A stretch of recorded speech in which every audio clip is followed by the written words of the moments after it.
So guys আজকের এই ভিডিওতে আমি আপনাদেরকে দেখাবো হোয়াটসঅ্যাপ ডিপি বা হোয়াটসঅ্যাপ প্রোফাইল কীভাবে হাইড করবেন।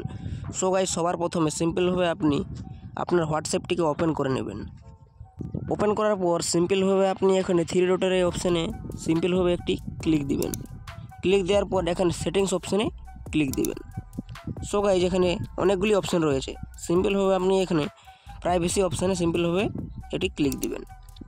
ক্লিক দেওয়ার পর এখানে আপনি প্রোফাইল ফটো এই অপশানে একটি ক্লিক দিবেন। এখানে আপনার এভরিওয়ান করা রয়েছে, তাই আপনার প্রোফাইল ডিপি এখানে সবাই দেখতে পায়। যদি এখানে আপনি নোবডি সিলেক্ট করেন তাহলে আপনার প্রোফাইল ডিপি আর কেউ দেখতে পারবে না, তাই এখানে আপনি নোবডি সিলেক্ট করবেন না। এখানে আপনি মাই কন্ট্যাক্টস এই অপশান সিলেক্ট করে রাখতে পারেন, তাহলে আপনার কন্ট্যাক্টে যতগুলি নাম্বার সেভ রয়েছে তারাই শুধু আপনার প্রোফাইল ডিপি দেখতে পারবে।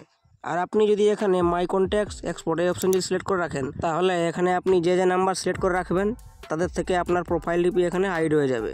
সো গাইজ এখানে আমি এই নাম্বারগুলি এখানে সিলেক্ট করে নিয়েছি। সিলেক্ট করার পর এখানে টিক চিহ্নতে ক্লিক করলাম।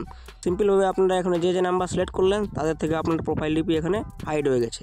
সো গাইজ ভিডিওটি যদি আপনার একটু ভালো লেগে থাকে তাহলে ভিডিওতে অবশ্যই একটু লাইক করবেন, আর চ্যানেলে যদি আপনি নতুন হয়ে থাকেন তাহলে চ্যানেলটিকে সাবস্ক্রাইব করে রাখবেন, যাতে এই ধরনের হেল্পফুল ভিডিও নোটিফিকেশন সবার আগে আপনার কাছে পৌঁছায়।